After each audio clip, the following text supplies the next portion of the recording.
Beck was, to say the least, a strange interview. He seemed quite excited about his impending new release, and at the same time perturbed that some people can't get it through their head that there's more to him than just loser. I found him to be a nice, polite person, who's also more than willing to share some of his more bizarre life experiences with me as well. Did you think that Loser was going to be as huge as it was? No, Probably had no idea, way. Right? I had absolutely no idea. Like when you were recording. We knew it was going to be huge. That's why we put out 507 inches. Exactly. Like you weren't recording it thinking, oh, this is going to. No, it sat around for 2 years. Didn't even get released. It was recorded in 91, 92. Mm-hmm. Didn't even get released till 94. Well, actually, no, it got released in 93. So I guess it was like a year and a half old. But it had been out for a good year before it got on MTV. And how did you feel when it was as big as it was? Did it make you uncomfortable, or did you enjoy it? To me, the whole thing was just absurdism, you know. It was just a folk singer, basically, had a disco hit. Had that hip-hop beat in there, that's why. Yeah. And the whole thing was just, silliness. But, just sort of went along with it. I thought it was funny. I think it turned a lot of people off, but I guess it would have turned me off too. So, did it? But I know what I like, and I know that what's important to me in music, and to me, Loser was just sort of something that was off the cuff. It didn't have that much to do with my music. What you're all about. Absolutely. Yeah. If you listen to the rest of the world, it's very different. But does it bother you that people kind of think of you as that Loser guy? Like, does it at first it did. It kind of bothered me. But now it's just sort of come full circle. It's like at this point, for a while it was it was annoying how much exposure it had, or I guess you can't really control that, and even I was pretty sick of the song, but it's kind of come full circle where it's like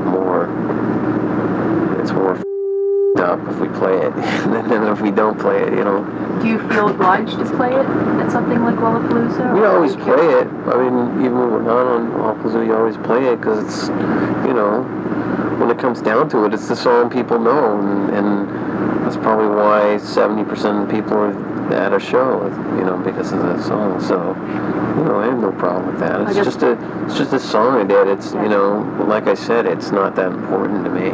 Well, I guess the best that you can hope for is that the people that come for that song hear the whole show. Hear some other stuff. And then go, I liked everything. Maybe. Today. Sometimes they do. At first they didn't. At first I think our shows were fairly confrontational, right when the album came out. Because, we'd just be doing our thing, and it wasn't really what I guess people were expecting, this sort of slacker frat rock scene, kind of muscle headbutts and high five situation, and it wasn't really that. It was more of a hootenanny or something. Satan gave me a taco and it made me really sick. The chicken was all raw and the grease was mighty thick. The rice was all rancid and the beans were so hard. I was getting kinda dizzy, eating all the lard. There was aphids on the lettuce and I ate every one. And after I was done, the salsa melted off my tongue. Pieces of tortilla got stuck in my throat, and the stains on my clothes burned a hole through my coat. My stomach was trembling, I broke out in a rash. I was so dry and thirsty, and I didn't have no cash. So I went and found a hose, tore off off all my clothes, turned on the water and it shot right up my nose. Some old lady came along and she thought I was a freak, so she beat me with a handbag till I could hardly speak. I was lying there naked, my body badly bruised in a pool of my own blood, unconscious and confused. When the cops came and got me and threw me in their van, and I woke up on the ceiling and I couldn't find my hand. They took me to the judge, his eyes are glowing red. The courtroom was filled with witches and the dead. Well, the sheriff was a hellhound with fangs and claws. The prisoners were tied up and chained to the walls. The air was getting thick, the smoke was getting thicker. The judge read the verdict, said, cut off his head. Well, they placed me on the altar, and they raised up the axe. My head was about to explode when I noticed the marshal stacks. I noticed all the smoke machines, cameras and the lights. Some guy with a microphone running around dancing in tights. And I noticed the crew and the band playing down below. And I realized I was in a rock video. So I went and joined the band, and I went out on tour, and I smoked a lot of heroin, and I passed out in the mill. I made out with the groupies, started fires backstage, made a lot of money, and I gave it all away. Well, the band got killed, so I started a solo career, and I won all the awards, and I drank all the beer. I opened up the taco stand just to smell the smell, cooking with the devil, riding down in hell.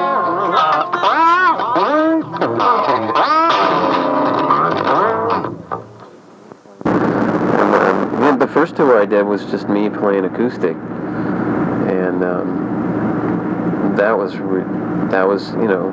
pretty tough. I was basically getting booed off the stage every night. I was doing what I'd been doing for 8 years, but it wasn't people wanted to hear. So I got the band together, and we started playing shows, and after I put out this one record that had some of my older stuff, and put out another one that had more of the folk stuff that I'd been doing for a lot of years, and then people heard that and kind of filled out the picture a little bit, so the shows started getting a little better. People would come and they would know what to expect. Would you do a tour of just yourself playing acoustic? Oh yeah, I want to do that. Yeah, maybe after the next year, I just want to go out and because before this I was playing in a country band. We would do square dance, kind of play at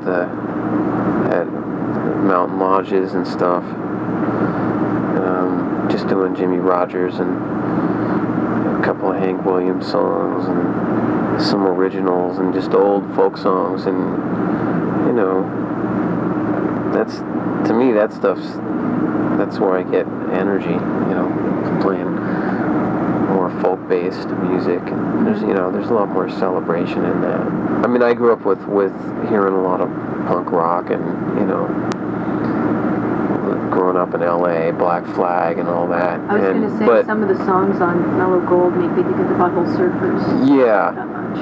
Yeah, but I guess I wasn't down with the whole angst thing. I always appreciated that as just pure energy and embracing chaos, which is, but that's just a part of music, that's just one area. Do you read a lot, or Particular author? When I was younger, I did, because I quit high school, so I was self-educated. Yeah. Well, not really educated, but I just, read a lot. But I just started, doing that again, picking up books. I like a lot of stuff. I'm into the early J.G. Ballard stuff. Really? Yeah, kind of stuff. Yeah. I like his. I got into the rap stuff, and I like the whole idea that I was influenced lyrically by rap artists, how their lyrics were all cut-ups, sort of fragments, right? Because it had to fit in this fast rhythm, and so I sort of put that into my folk songs, and then I guess I got into J.G. Ballard a couple of years ago. After I finished the Mel Gold record, I liked his stuff because he had this sort of cut-up, fragmented style. Yeah. Exactly. So, he's just, he's one of these ahead of his time guys. It's good to read that. Exactly. He's sort of literature for. Although he's considered sci-fi, I think he's. Yeah. Well, some of his stuff, I guess, but. He gets thrown into that. I think he does, doesn't he? A little bit gets thrown into that. Probably, yeah. Yeah, but he's way beyond that. If you're writing about the future, I guess you get thrown into that. I have to ask as well. The song "Truck Driving, Beer Drinking Neighbors Downstairs." Yeah. Have you had It's a true story. Yeah. There's actually a cassette. Well, at the beginning of the song, that's the actual guys screaming at each other, and that was. We used to have these horrible fights. They were this gay trucker couple from Georgia, I think, and I lived in the apartment above them, Right. and they had a very abusive relationship, and it was depressing. You can't really get away from it. Right. They live right under, so everything, their fights, their whole scene was just coming up through the floorboards. So the fights just kept building up until one day it kind of came to a head, and they were actually battling each other with axes in the walkway on the apartment. And then one of them locked the other guy in, and they had one of those steel doors, and the other one was trying to axe it down, and then they smashed all the windows, and you could hear washing machines and bookshelves falling over. And I was just sitting up there, working on some stuff. I was recording at something on a tape player, and after a while I couldn't even hear myself. So I went to the window to listen what was going on, and I saw them out with the axes and stuff. And it ended up they went and trashed all the cars up and down the street. The fire engines came. They set the place on fire. There was blood everywhere.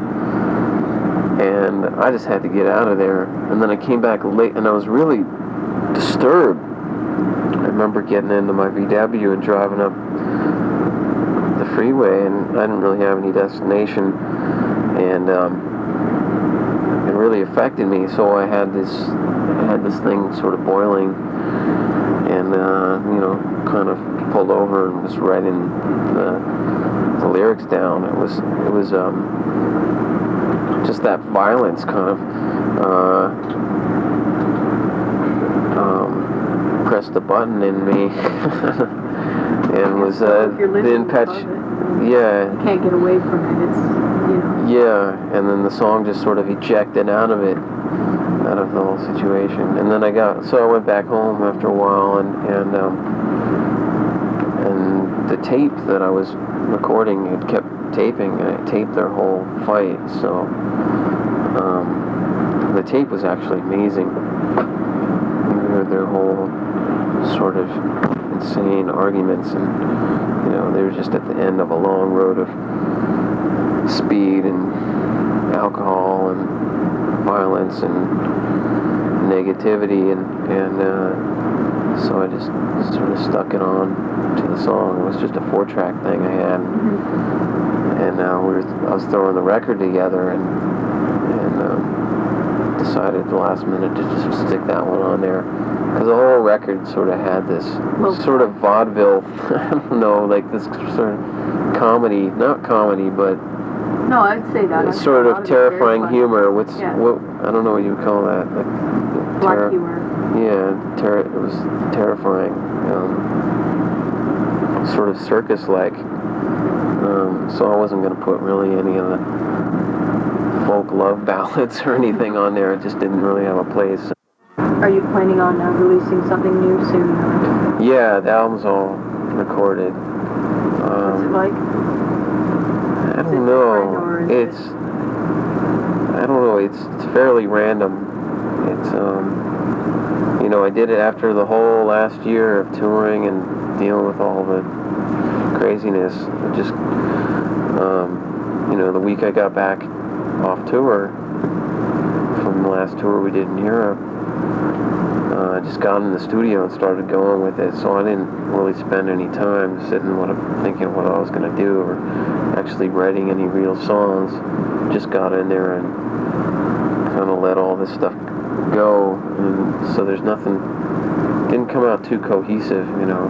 It's, like I said, it's fairly random. I ended up doing some stuff with Charlie Hayden. These sort of lonesome western. They sound like they could be the soundtrack to a Cormac McCarthy book or something. And then sort of these apocalyptic western ballads. And then I ended up working with these guys, the Dust Brothers, who did Paul's Boutique, and I think they also did Young MC back in the day. And they have a whole setup where we did all this kind of endless improvisation. It was pretty indulgent, and into this computer 8-track, 10-track, whatever it was, and we cut it all up and turned them into these constructions of songs. So that, you know, nothing's very linear, you know. We would be working over like a 2-week period on a song, and after a while the main thing would kind of get tiring, so we'd start putting in some Brazilian percussion and kind of get off. So it wasn't like, there was no intention of like, let's make something totally off out of hand. It just kind of came out that way, and like I said, I don't think I was very focused because I just came off of a year of touring, so that's what it is. It's kind of a big heap of ideas, which I think is okay, you know, that's fine, and there's plenty of time to do things that are more cohesive. Okay, we got to wrap this up. I think so. Thank you very much. And onward we go. And have a good show as well. Yeah, thank you very much.